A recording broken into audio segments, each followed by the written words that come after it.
Welcome back to my weekly Uganda government bond market breakdown. This week of 15th to 19th June gives us a perfect lesson on how bond markets actually move.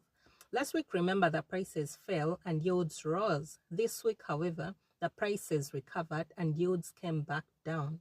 The yield range across the market, as you can see, was ranging between 10.29% to 16.08%.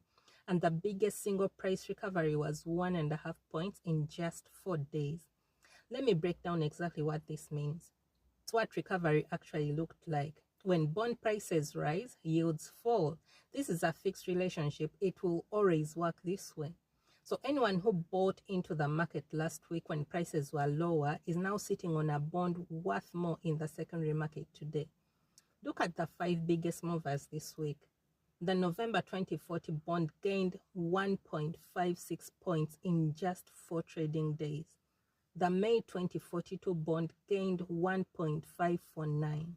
The June 2039 bond, the August 2042 bond, and the June 2043 bond all moved by more than a full point.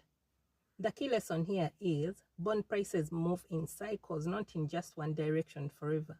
A bond bought last week at a lower price simply shows a higher market value this week. That's not luck.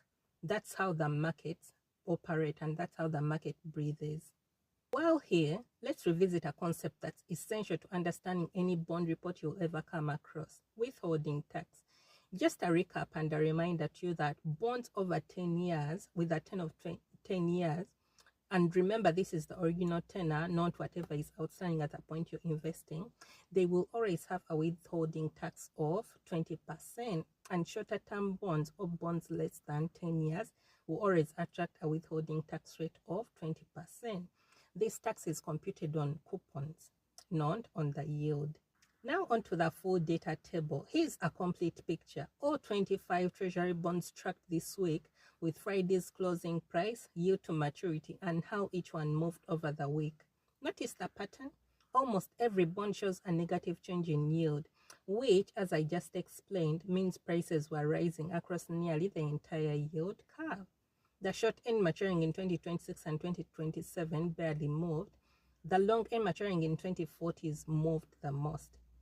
Remember, this is reference data, so take a screenshot if you want to study it more closely after the video. There are 4 key takeaways I want you to get from this video this week. Number 1, bond prices move in both directions. Last week they were down, this week they are up. Neither direction is permanent.